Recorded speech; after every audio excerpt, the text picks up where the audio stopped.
Hello po sa ating mga suking kapamilya. Nandito kami ngayon ni partner sa Marikina Riverbanks at ine-enjoy namin ang masarap na hangin, magandang tanawin ng mga Christmas lights. Partner, Paskong-Pasko na talaga ang lamig. Ami Perez po ang inyong negosyo diva.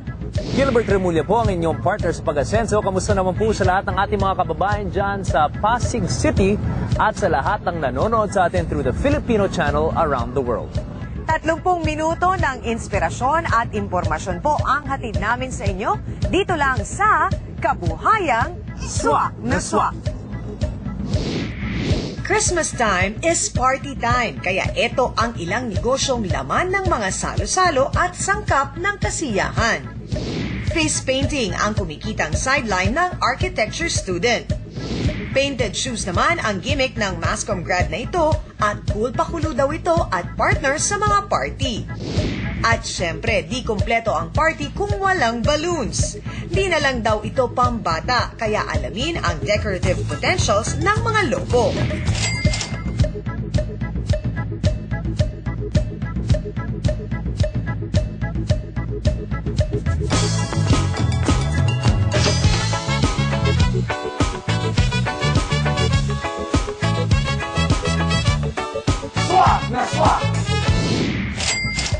Itong unang entrep natin, mga suki, estudyante pa lang pero utak negosyo na.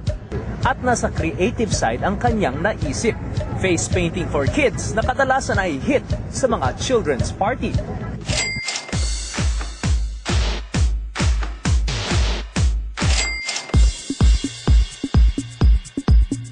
Third-year architecture student si Camille sa Polytechnic University of the Philippines. Talented painter si Camille, kaya for her business sideline, face painting ang kanyang pinasok. Start po ako nung 16 years old ako. Bali yung sponsor ko, inintroduce niya sa akin yung face painting business niya. So, nung una, parang wala akong interest dun sa field na yun. Though meron akong alam sa pag-drawing, sketching. Pero nung umalis siya ng bansa, dun ko na-realize na yun na lang yung ipapamana niya sa akin. Nag-practice lang ako. Ito yung hobby ko na nag-turn into business.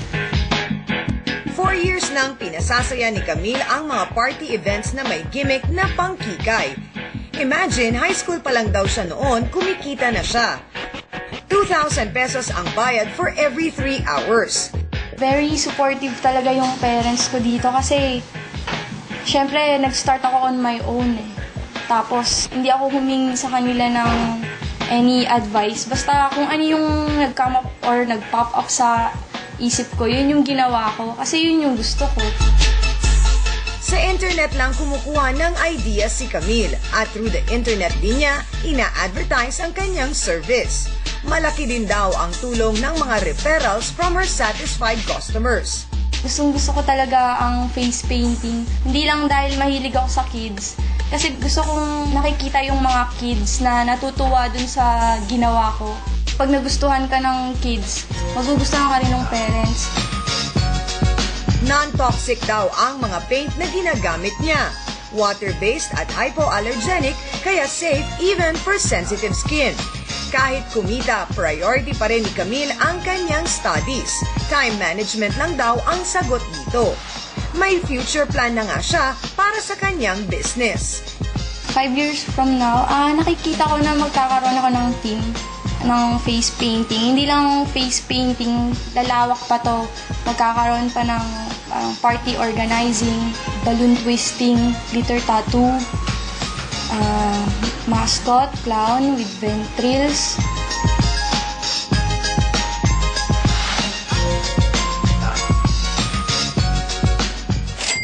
Alam niyo mga suki, napansin ko na halos lahat na yata ng mga bagay ngayon ay pinipinturahan natin. Magmula sa t-shirt, pagkatapos yung bag, tapos yung kaka-feature lang natin na pati mukha may pintura na rin. Ito naman partner, hand-painted shoes. Mabenta kaya?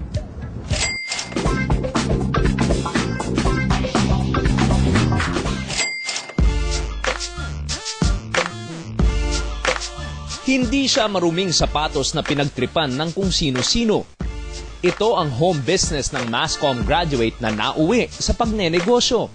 Nagsimula si Ed sa isang pares na kanyang pinagpraktisan. Nang mag-click sa mga kaibigan, dito na siya nag-full-time. Actually, it's my hobby kasi. Mahilig ako mag-paint, mag-drawing. So, my friend told me na, why don't you try na gawin siya sa sapatos? Kasi I have canvas shoes before. So, tinry ko siyang i-paint and then nakita ng mga classmates ko, sabi nila sa akin, try ko raw ibenta. And then, good thing, sinunod ko sila. Ayun, marami naman ng kumagat, maraming bumili. My capital is only 500 pesos because marami akong mga materials dito like paints, paintbrush, and then mga pens. Kasi nga, before, I am a drafting student eh. Dahil handmade, made to order ang gawa ni Ed. 500 to 700 pesos ang presyo. Siya lang ang gumagawa ng lahat. Actually, yung sapatos ko, binibenta ko siya ng 700 lang. Before, 500 lang siya. But then, syempre, medyo mahal na yung mga materials na ginagamit ko. So, nagtaas lang ako ng 200 pesos. So, naging 700 siya. And then, nagiging 1,000 siya kapag pinapaship namin siya sa malalayong lugar like Cebu, Zamboanga, and then sa Mindanao. Sa ngayon ay enjoy pa si Ed sa kanyang ginagawa. Sarili niyang oras, sarili niyang kayod, at kahit na sa bahay lang, ay kumikita na siya. Dapat mahalin mo yung craft mo eh.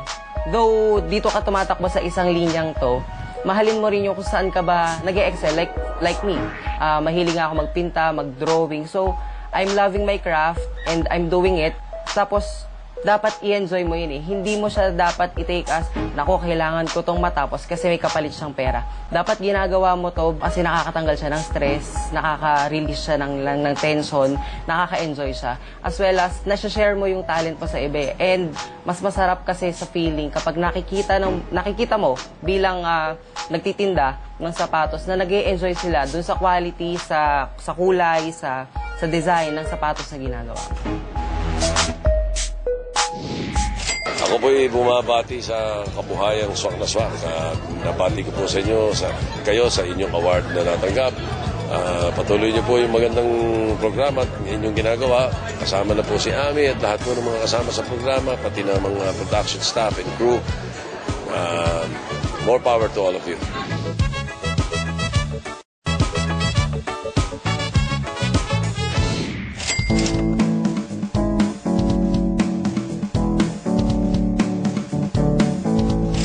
Ang bahaging ito ay hatid sa inyo ng Carica Herbal Products.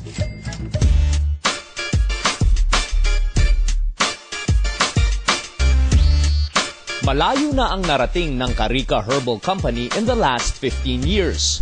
Pinasikat nila ang tatak Pilipinas sa larangan ng herbal products.